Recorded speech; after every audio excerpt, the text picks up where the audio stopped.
Let's welcome on board our chartists and figure out what they're making of the trading texture so far. Kunal, a little disappointing considering we were, 200 points away from 20K? Yeah, but the average run rate is 100 points a day. So I think in that regards, it's still an... We're thinking cricket. Yeah. But, I think these are the kind of days By the where... way, the World Cup final is in Ahmedabad. Yeah, I know that. 19th It is November. finally? 19th November. It's 14th... 19th. Okay, 19th November. Whatever that day is, maybe I'm going to fall sick the next day. Kunal, I'm sure, is booked to go to Ahmedabad. Looks like. Yeah. Let's see. Anyway, back to the markets. Yeah, so, I think these are the kind of days where we have to revise and tweak our strategy, from a short-term trading place. So, what happens is when the markets are going full throttle, we tend to get into breakout modes. We look out for stocks which are getting breakouts or getting up for breakouts, and then we tend to ride those breakouts in the anticipation that the breakouts would come pretty close for these stocks, and that's where the momentum tends to accelerate. But these are the kind of moves which tends to indicate that it's always better to try and buy the stocks which actually go into a correction when they come closer to the support and when the risk reward is more fruitful, because these are the kind of stocks or sectors which are actually performing very well.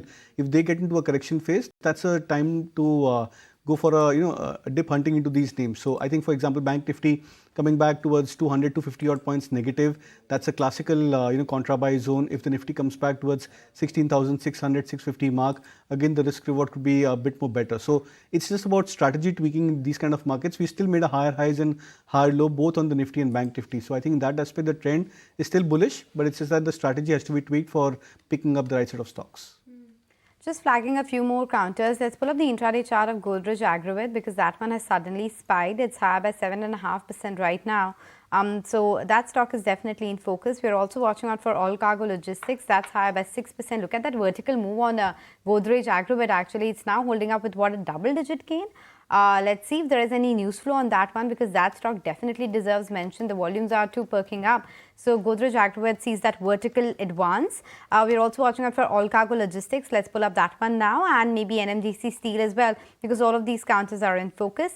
On the losing side, however, Angel One continues the downtrend. Remember last week we had got that notice that they can't onboard any more authorized personnel for 6 months. Since then it's been on a downtrend. Today ICICI Securities had downgraded that stock. So 7.5% cut coming in there. CCL Products, after that weak set of numbers coming in, continues to slide, so 7% lower. Amara Raja Battery, where there was a large trade of almost 15% changing hands, is seeing a cut of 6%.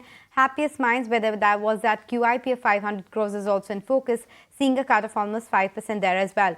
Nooresh, your quick word as far as Godrej Agrovet is concerned, not sure of what is happening there. And of course, the other one, Infosys, which is flying away in the trading session. So Godrej Agrovet has seen a very quick move in the last 10-15 minutes, so tough to take a call, and the stock has been in a downtrend from 750 levels back in 2021.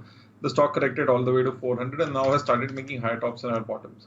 Today's move is an indication of a trend change because volumes are pretty high. So out here would wait for a dip to 480 to 500 to buy and could go towards that 600 mark slowly and steadily. Infosys, on the other hand, one has to be careful because what we've seen the last time on quarterly results, it saw a 10% downtick.